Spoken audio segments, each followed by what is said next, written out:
ओम नमः सिद्धिभ्यः। नमो अरिहन्ताणं। नमो सिद्धाणं।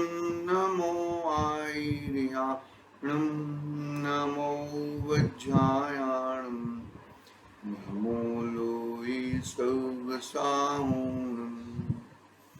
मंगलम भगवान वीरो मंगलम गौतमो गणी मंगलम कुंद कुंदार्यो जैन धर्मोस्तु मंगलम सर्वमंगल्य मंगल्यम सर्वकल्याणकारकम प्रधानं सर्वधर्माणां जैनं जयतु शासनं जैनं जयतु शासनं यस्य स्वयं स्वभावाप्तिरभावे कृष्णकर्मणः तस्मै संज्ञानरूपाय नमस्तु परमात्मने नमस्तु परमात्मने चेतिले चेतन चेत्या विना किम चालसे।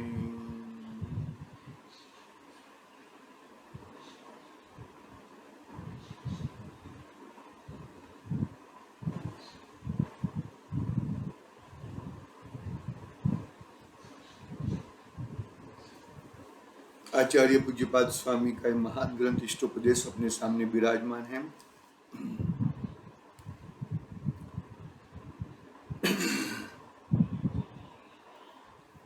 गाथा क्रमांक 41 41 नंबर की गाथा की अपना स्वाध्याय चल रहा है। बहुत ही जबरदस्त वेद ज्ञान पूर्वक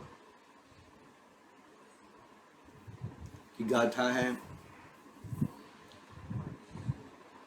देखता हुआ तू दिखने वाला नहीं है। दिखने वाला और ज्ञान करने वाला जुदा जुदा है।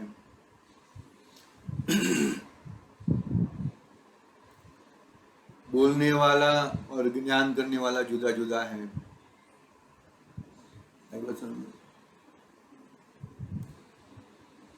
खाने वाला जुदा है और उसका ज्ञान करने वाला जुदा है। यहाँ तक है कि ज्ञान का ज्ञान होता है मुझे। मतलब ये सब्जी में नमक गिरा है कि नहीं गिरा है तो नमक का ज्ञान नहीं, नमक का ज्ञान होता है। क्या कहा, जरा समझना बात को। नमक कैसा है, खाराशपना, बरोबर है। नमक तो दिखता नहीं है वहां पर, वो तो आंखों से भी नहीं। खाराशपना, तो खाराशपने का ज्ञान हुआ है। मेरा ज्ञान खाराश रूपी तो कभी होता ही नहीं है। यहां तक जाना है हमें। मेरा ज्ञान खाराश रूपी हो गया तो कल्याण हो गया, फिर पूरी हो गई बात। ज्ञान खारा हो गया, ज्ञान नहीं। जो ज्ञान की एक समय की पर्याय ने वो खाराशपने को जाना, वो ज्ञान का ज्ञान होता है मुझे। कुछ समझ में आ रहा है कि नहीं आ रहा है? कुछ पल्ले पढ़ना चाहिए। मतलब देखो, ये सब बातें आचार्य देव ने बताई है, मेरे घर की कोई बात नहीं है। और आचार्य देव की बात से ही हम आगे बढ़ते हैं। कुछ भी आगे पीछे कुछ भी हम अपनी कुछ चलाएंगे नहीं। ज्ञानियों के ही हम आड़े दिए हैं। ज्ञानियों के ही हम पोस्टमैन है, समझ लो। गाथा में इतना जबरदस्त वेद ज्ञान कि भाई वो जो ज्ञान आंखों से जो ज्ञान होता है, वो ज्ञान का पीछे और कोई ज्ञान खड़ा है और उसके पीछे मेन ज्ञान पड़ा है। वो चोर लोग है ना, पुलिस पकड़ती है तो बोले कोई तेरा बॉस कौन है और उसका बॉस का बॉस कौन है, उसको पकड़ती है। ठीक उसी तरह मेन जो ज्ञान का स्तोत्र है, ज्ञान गुण है, वो ज्ञान गुण में से एक ज्ञान गुण की पर्याय, बराबर, जानने जानने जानने वाली पर्याय, वो तो है, वो पर्याय जितना भी मैं नहीं हूं, ऐसा कहना है। ज्ञान की एक समय, मैं तो पूर्ण अखंड भंडार हूं, मैं तो पूर्ण अखंड चैतन्य आत्मा हूं, ऐसा। आई बात समझ में? बात को जरा पकड़ना, जरा थोड़ा।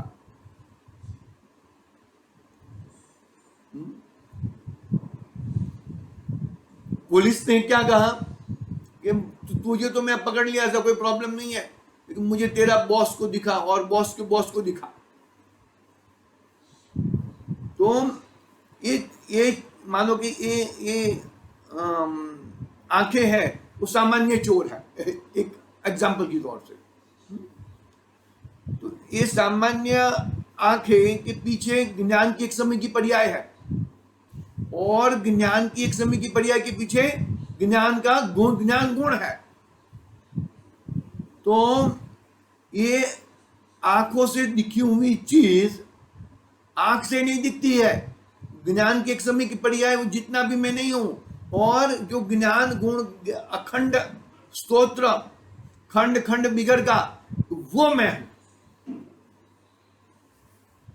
बात पकड़ना, बात को यहां पर ये टोन पे आचार्य देव बात करना चाहते हैं। भाई दिखता तो सब कुछ है, लेकिन दिखता है वो दिखता है, वो तो पर पदार्थ है। तो पर पदार्थ का ज्ञान, ज्ञान की एक समय की पर्याय में हुआ, और वो ज्ञान की एक समय की पर्याय ज्ञान गुण, अखंड ज्ञान गुण के अंदर से निकली है। तो मैं कौन हूं? मैं ज्ञान गुण वाला हूं। वो चोर क्या कहेगा? मैं तो, मेरा सरदार तो वो है, टिम बर्ग समझ लो, ऐसा है। सामने समक्ष तो 5 इंद्रियां प्रकट दिख रही है ना, पांच इंद्रियों के माध्यम से वो ज्ञान कराने में निमित्त है, ज्ञान नहीं कराती, वो ज्ञान कराने में निमित्त है, बरोबर है, क्योंकि मति ज्ञान शुद्ध ज्ञान के धारी है हम। वहां तक नहीं पहुंचेंगे हम लोग। मतलब मति ज्ञान शुद्ध ज्ञान, तो मति ज्ञान कैसे होता है कि 5 इंद्रियों के और मन के माध्यम से होता है। तो ज्ञान कौन है? ज्ञान वो मैं हूं। ज्ञान गुण की एक समय की पर्याय कहां से आई है? वो मेरे ज्ञान गुण में से आई है, वो मैं हूं। तो वो सब छूट जाता है। ज्ञान की एक समय की पर्याय भी उसको भी नहीं देखता है, और अपने ज्ञान गुण को देखता है।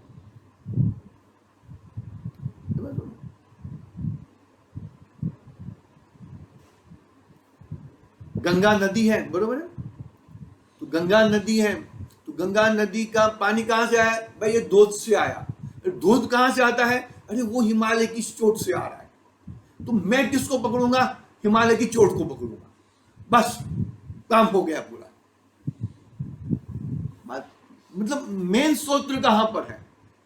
मेन सूत्र उसको पकड़ेगा तो ही तेरा कल्याण होएगा भैया। बात समझ में आएगी? पकड़ना जरा, मतलब अटपटे उदाहरण है, लेकिन उदाहरण के माध्यम से सिद्धांत की तरफ जाना चाहिए हमें। बरोबर है। वो बहता हुआ पानी है, बहता हुआ पानी किसको दिखा रहा है? कि भाई मैं वो दूध से आई हूं। दूध तो एक समय का है, लेकिन वो दूध कहां से आ रहा है? भाई वो दूध का स्रोत हिमालय का शिखर है। बरोबर, देख लेना जो भी आगे पीछे वो दृष्टांत तो एक देशी होते हैं। मतलब हर समय जीव को ज्ञान ही होता है, हर समय। कौन से भी चारे गतियों के जीवों को ज्ञान के अलावा और कुछ कर सकता नहीं है, उसकी ताकत नहीं है और कुछ करने की।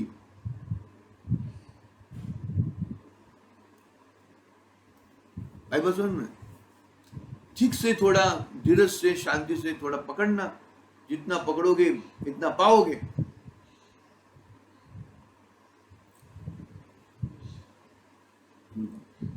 देखो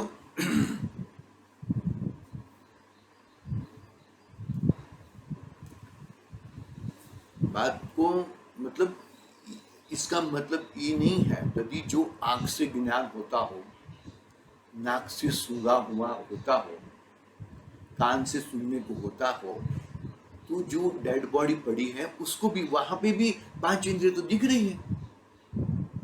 आज समझ में, वहां भी 5 इंद्रिय तो दिख रही है।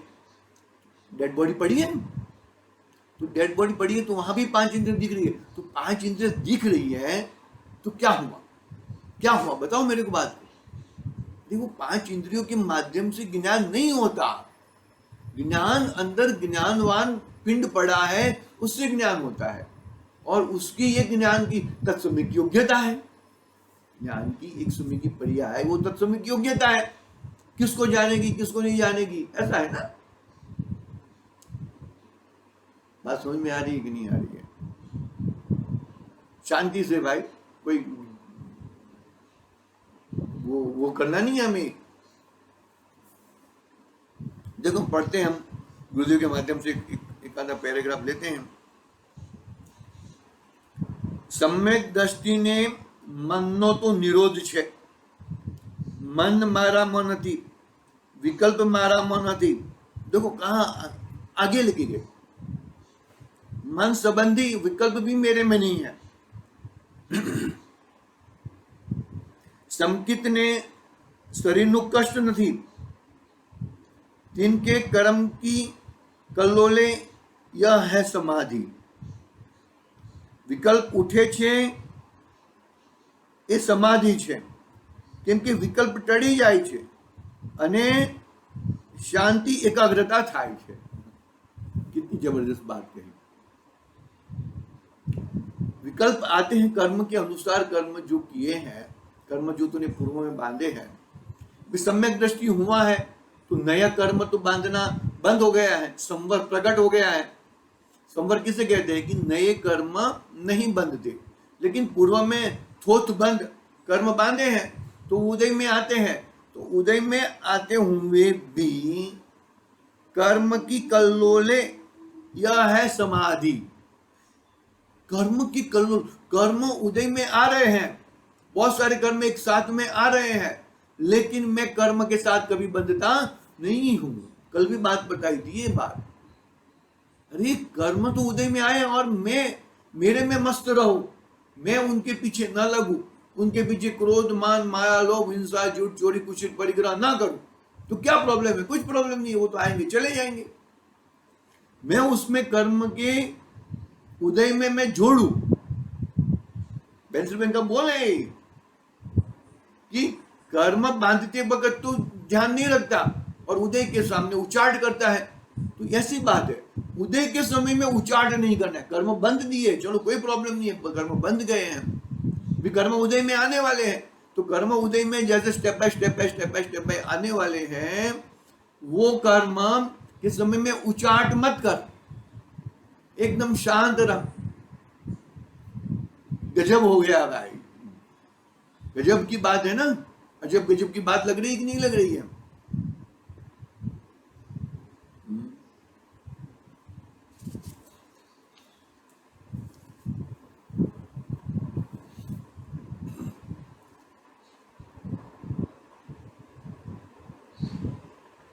बात को किस तरह से हम अपने स्वरूप तक पहुंचे वो इंपॉर्टेंट है। जिनवाणी हमें स्वरूप तक पहुंचाती है, हमारे पास हमें लाती है, वो एक इंपॉर्टेंट बात है। यदि वो तुम नहीं पकड़ पाओगे, नहीं कर पाओगे, तो गड़बड़ हो जाएगी, बहुत गड़बड़ हो सकती है। नहीं बस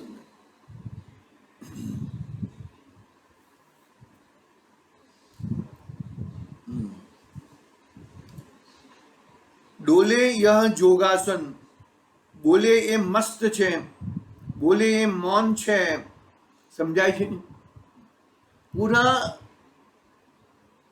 पूरा आसन हिल रहा है, बरोबर है? मतलब हिल रहा है यानी कि आगे पीछे पूरा। पारसनाथ मुनिराज को खड़ा करो, कैसे है? वो तो एकदम ध्यानमय है।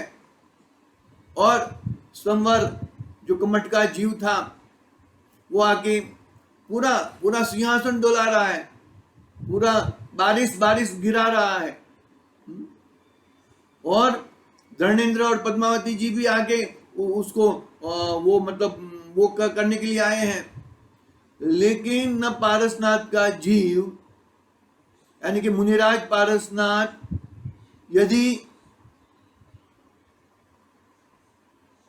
कमठ के ऊपर क्रोध,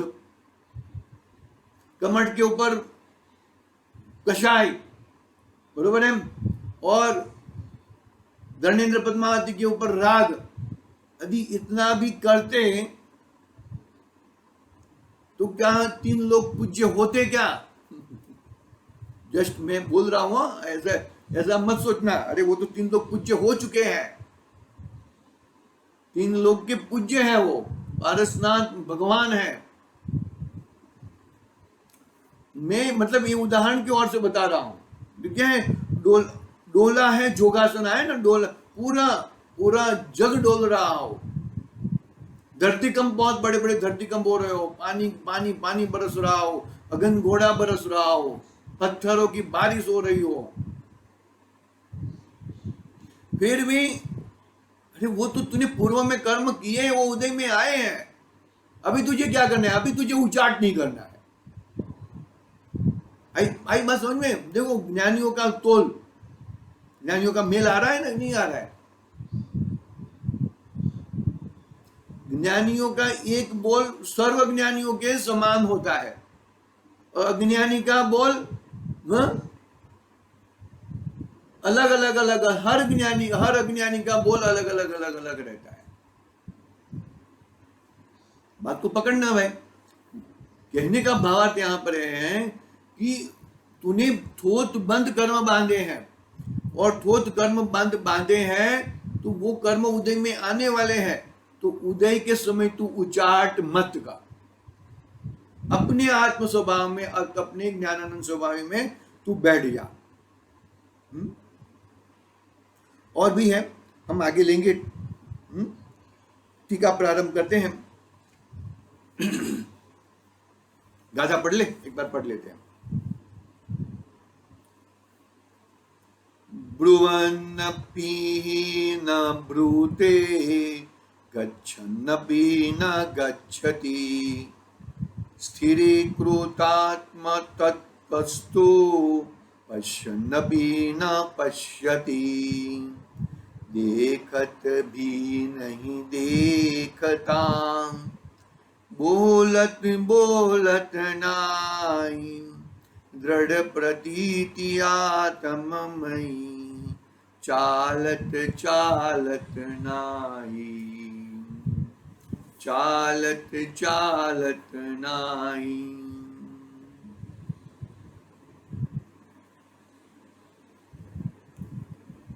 पकड़ना भाई।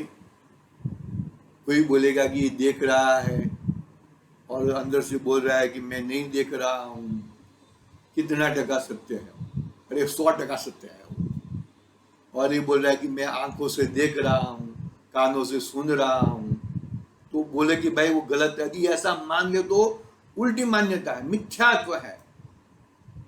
और यदि कहा जा सकता है ना, आंखों से देखना होता है, कान से सुनना होता है, व्यवहार से कर सकते हैं, बरोबर है?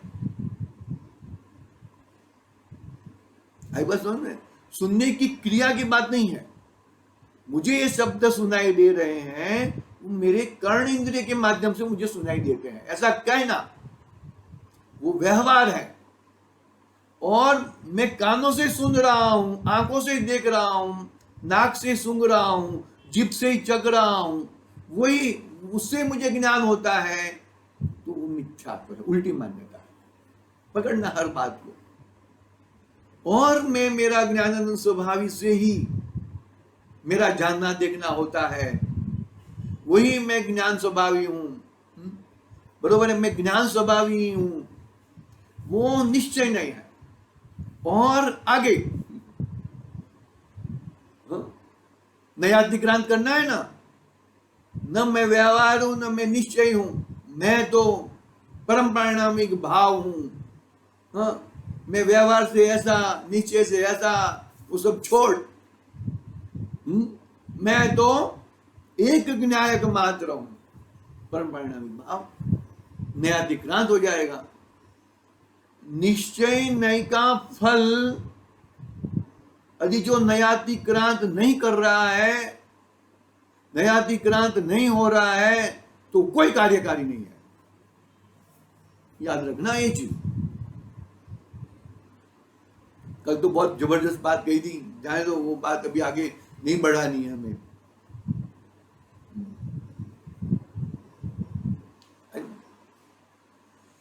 निश्चय नहीं का फल क्या है? परम परिणामिक भाव। शुद्ध निश्चय नहीं का फल क्या है?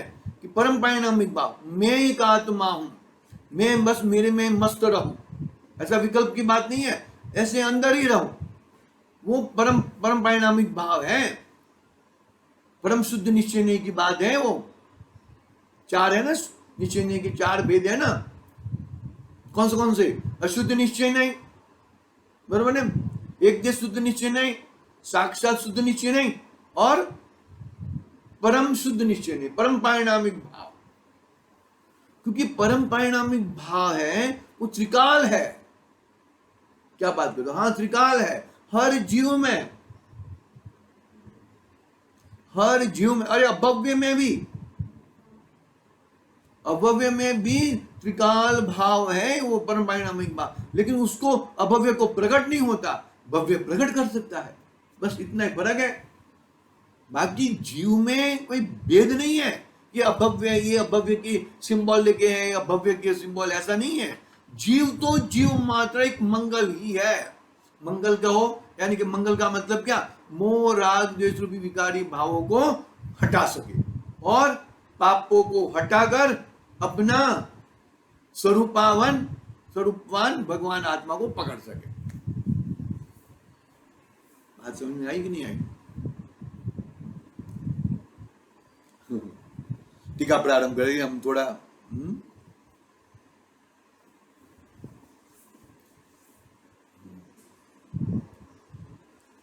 जिसने आत्म तत्व के विषय में स्थिरता प्राप्त कर ली है, क्या कहा? जिसने आत्म तत्व के विषय में स्थिरता प्राप्त कर ली है, अर्थात जिसने आत्म स्वरूप को दृढ़ प्रतीति का विषय बनाया है, ऐसा योगी संस्कारवश अथवा अन्य के उपदेश से, अनुरोध से बोलता होने पर भी, अर्थात धर्मादिक का व्याख्यान करता होने पर भी वह योग सहित है, योग में स्थित है। ऐसा यपि शब्द का अर्थ है, परंतु वह बोलता नहीं है, भाषण करता नहीं है, क्योंकि उसको योगी को बोलने के प्रति अभिमुख पने का अभाव है। व्याख्यान कर रहा है, देख रहा है, सुन रहा है, लेकिन मैं तो उससे भिन्न हूं। आई बात समझ में? मैं तो उससे तद्दन भिन्न हूं। क्या कहा? कि जिसने आत्म तत्व में अपने विषय में स्थिरता प्राप्त कर लिया, अर्थात जिसने आत्म स्वरूप को दृढ़ प्रतीत विषय बनाया है, ऐसा योगी संस्कारवश। कैसे संस्कार है? अरे बाहर में बहुत सारा चल रहा है, लेकिन अंदर में जबरदस्त, अंदर रस घटाघटी, अंदर रस घटाघटी भैया।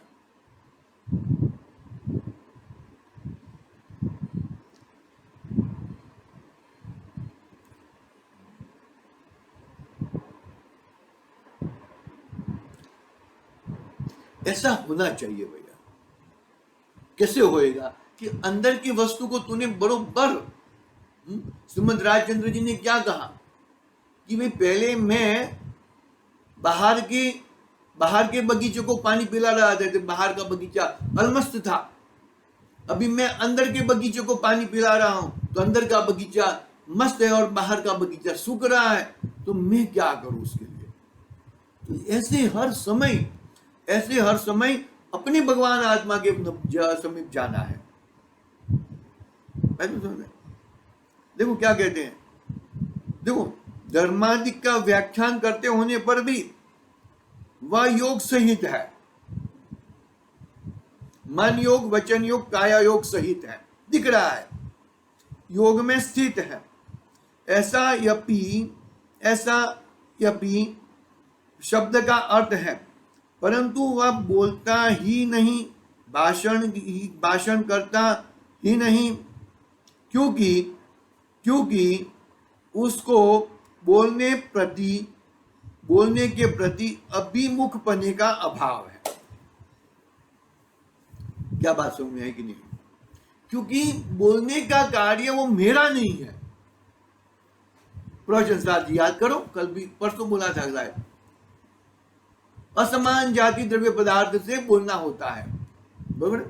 अंदर जीव का भाव और ये बोलने की पद्धति, उससे बोलना होता है, उससे शब्द उच्चारण होता है।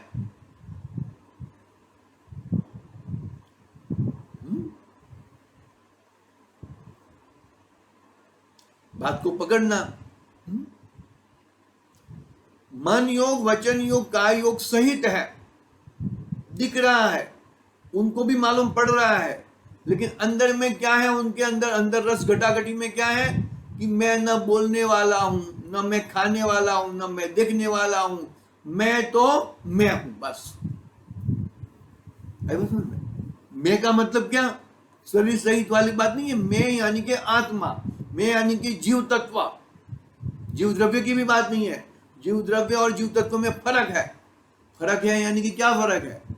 जीव तत्व यानी कि परम शुद्ध निश्चय निश्चय की ओर से शुद्ध जीव तत्व, बराबर। और जीव द्रव्य कहते हैं शुभाशुभ, शुद्धाशुद्ध पर्याय सहित जीव द्रव्य। फर्क है। ऐसे फर्क बोले तो ऐसे आध्यात्म की ओर से फर्क है। जीव द्रव्य और जीव, याद करना, थोड़ा थोड़ा पॉइंट लिखना, मालूम पड़ेगा जीव द्रव्य में क्या क्या है और जीव तत्व में क्या क्या है।